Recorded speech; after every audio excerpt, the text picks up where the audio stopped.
Hi, Patrick. How are you? Hey, Ranjeet, doing great. The heat wave finally broke here. How is everything out where you are? Wonderful. Same Phoenix, Arizona. It's 100 plus here right now. So Oh, man, I can't do that. wonderful. So what do we have today? All right, so for our featured question, I pitched for series funding in front of venture capitalists, and the company was later acquired. These events were covered by prominent financial media. Could this be considered strong evidence towards meeting the EB1A criteria? And if so, which criteria? Oh, wonderful. Patrick, if you remember, we had one gentleman from our program who got EB1A, something based on similar. And in fact, he did not even knew that, he had a criteria that could potentially be fulfilled.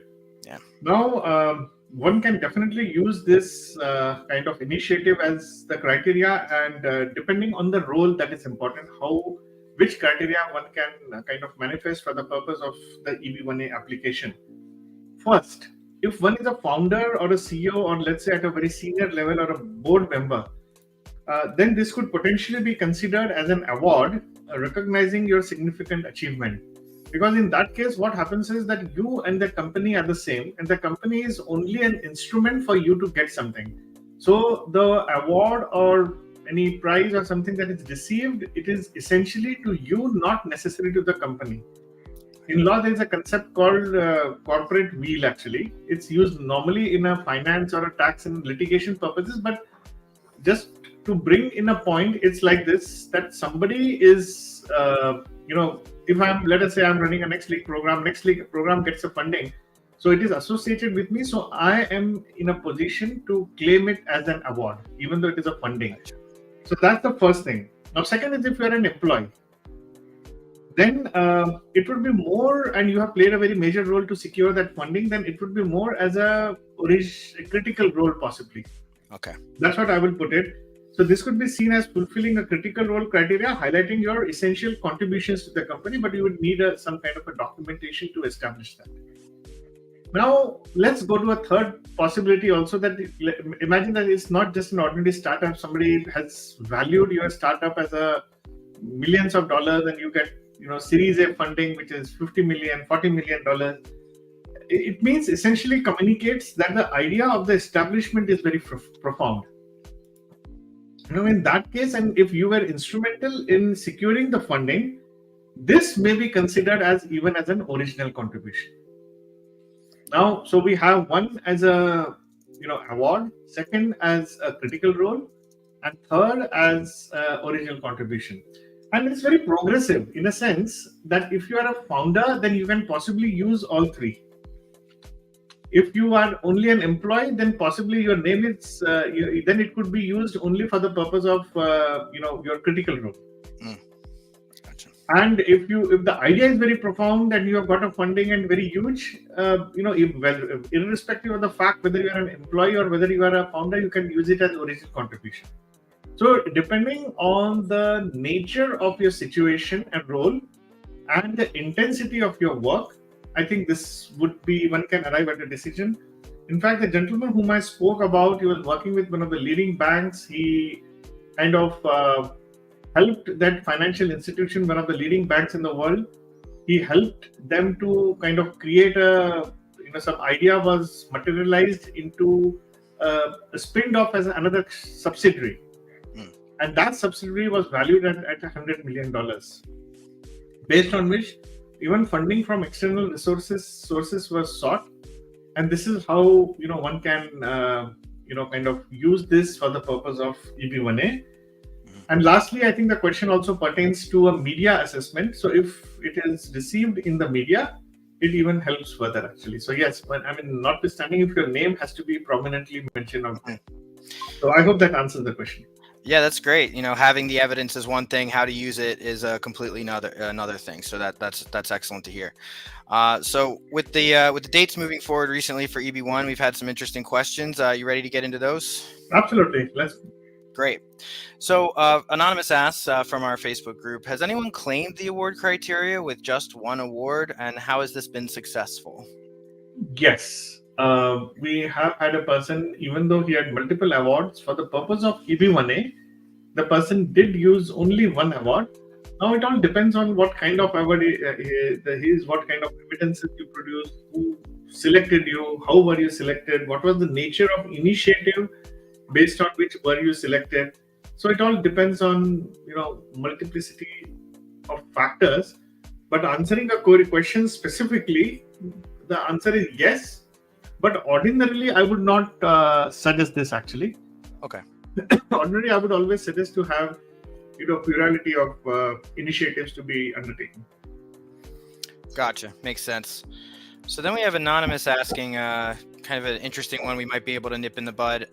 Is there any expiration date for recommendation letters? Okay. Theoretically, under the legal parlance, I would respond to this question, though it is not a legal advice. There is a statute of limitations. That any evidence can be 3 years, 5 years down the line. So for evidence to be or any criteria, it depends on situation to situation. Okay. But remember one thing: the older that your evidence gets, staler it would become for the purpose of EB1A, not because of statute of limitations or its relevance, but the possibility of its impact factor. So, for example, but sometimes it makes sense. For example, if I have to demonstrate a sustained acclaim and I have to say that I did a very good work in 2005, it makes sense. There is no question of any statute because I'm trying to show that I was an expert in 2005 and I have continued my work and initiatives even during that time. So if I have a letter pertaining to that, but if the question is being asked from a perspective that, I want to address a letter to USCIS, because I think then there is a little challenge here, because then you are actually mentioning all the facts based on as on date. The letter is cited. There could have been potentially new development. To the best of my understanding, I have, after having studied over 1,000 cases, meeting at least 40-50 achievers, we have so many of them in our program also. I am yet to see a single case or a situation where this question has been, kind of raised, or somebody would have received an RFE based on that. So I think that should be the last of the worries for people. I would say that.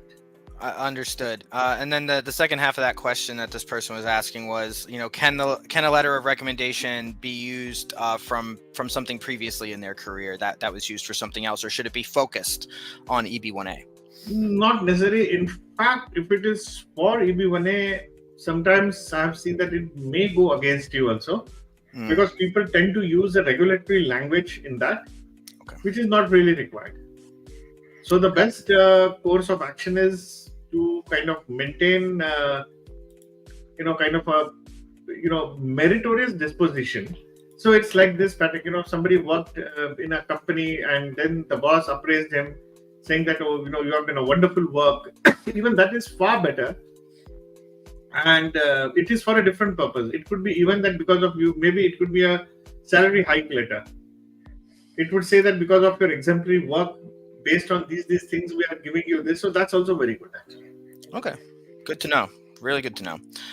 So then Anonymous asks, for the following criteria of evidence of your membership in associations in the field which demand outstanding achievement of their members, does being an associate editor in a journal fulfill the requirement? Okay, just repeat the question again, Patrick. Sure. For the following criteria, the membership criteria, so to speak, does being an associate editor in a journal fulfill the requirement? Okay. Let me respond to this way. That first, why would you want to use an editorial job or initiative that you have got as a membership? Because it would be more of a judging.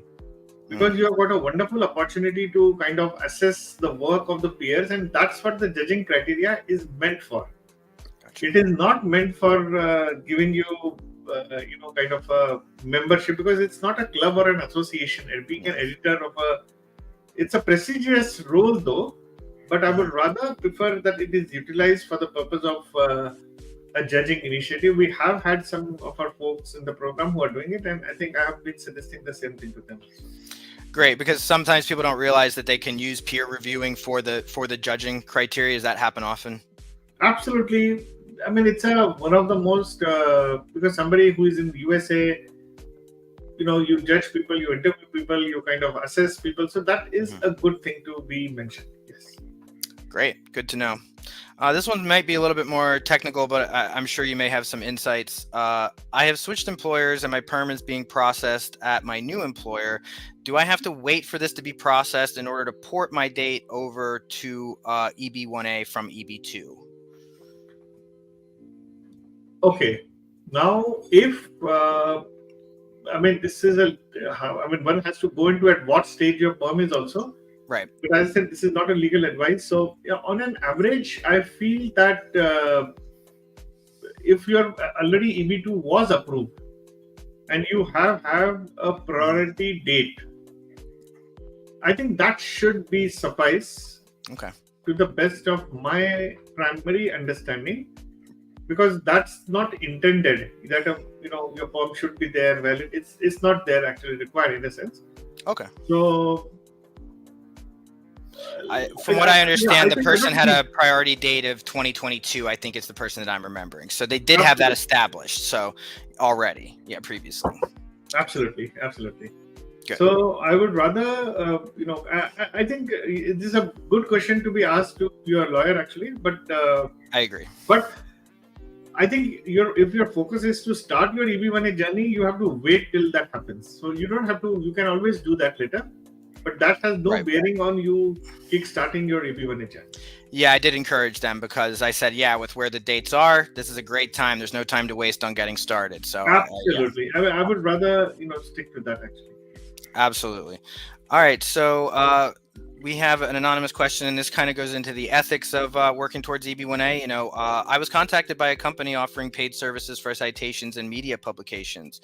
If I use this type of service, could this negatively affect my EB1A petition, or is this okay to do? Absolutely not. We, in fact, recently had a lawyer, esteemed lawyer, actually, Brian, coming down to us and explaining the role of ethics and the importance of maintaining your ethical and high moral standards, but they are not necessarily only for the sake of ethics or moral standard, because anything that you do which it could potentially be detrimental for your EB1A case also actually, because I think the lawyer didn't mention, and that recording is available on the YouTube. If somebody is interested to watch the detail or role of ethics, write to us and we'll be happy to respond to you and tell you about that thing. But yes, there are certain cases which USCIS has proactively taken initiative to even cancel the EB1A application also. Yeah. And if anything is found to be fraudulent or something that one has done unethical, this may be held against you, and people have been deported, people have been banned. So, one should follow a right process for this, I would say that. Absolutely. We wouldn't want that to happen to anybody in our group or that is working towards EB1A. So strongly, avoid these types of services. That is understood. Absolutely. So then this was a bit of a misconception question. A little bit complicated. This person wants to apply for EB1A, they're saying under the business category. They've been discussing it with friends who are in the process. Their friends have told them that, when they're once they apply for EB1A, they won't be able to get a normal job. They'll have to start their own business or make an investment. They said as per the EB1A requirements. I'm not familiar with this, but is this accurate? Will I need to start a business or make an investment for EB1A if my profile is in the business category? Absolutely. I think there are a lot of myths around EB1A. Yeah. And definitely it's not the case actually. It's called an Einstein visa. Einstein was not doing any business. So, was he? So, I think it does not make any sense. I think people are possibly confusing this with EB1B, which is more research oriented, and most of the people in that background come from a research field. Yeah. So that's what I would like to place that actually. I completely agree with you there, and that was my understanding of it, because I think sometimes I've had people come to me about the EB5 as well, thinking that has something to do with EB1A, and that's just all about making an investment, from my understanding, and that's another one that people get wrong sometimes. Do you have time for one more question? I think let's take that as the last question. Yes. Okay. Perfect. I think you did cover this last week, but just in case anybody missed, I did have a call with somebody asking about this. If I have a filed patent when working for my previous employer that hasn't been approved, would I be able to use this as evidence for EB1A? I think, yes, I did cover this last week, but just to bring in a point, and we have a couple of folks who have patents actually. Patent by itself will not give you, kind of any traction for your purpose of your EP1A, but it just helps you to place your initiative under original contribution. Now, having said this, it's not that every original contribution is liable to be approved for the purpose of EB1A. Now, in this particular case, one would have to see whether that approval, what is the impact factor of your patent? You see, sometimes people don't wait for that patent to happen to patent is just a, sort of an application with the government you make that your idea is preserved. That's the only thing. But the idea itself may be under execution, and there might be some impact factor that has been created. So we would leave it just to that actually. Now let's take an example. Like we have the process that we follow, the done process for next league program. It's already, we applied for a patent 2 years back for that. So how one can apply for EB1A and, what is the process that we follow? The impact, if we were to get a patent earlier, but without any impact, then it does not make any sense. Right. So one would really need a good impact factor, and patent or no patent for that matter, it doesn't make any difference. Even if the patent is not approved, still, if it has an impact factor, you can use it still as an original contribution. That would be wonderful. And I would just like to, tell people this message. Don't be under the impression that just because it is a patent approved or not approved will help you. There has to be an impact factor of the nature of your work. So that's all we have today, Patrick. So Sounds friends, thank you very much for joining me here. And if you are interested to be on our show, please write to us. We'll be happy to have you and send us your questions. And if you're interested to join the Next League program, the link will be given below in a message. So please write back to us, and we'll be happy to help you. And one of our team members will get in touch with you. Thank you very much, and have a wonderful day. Thank you, Patrick. Thanks. See ya.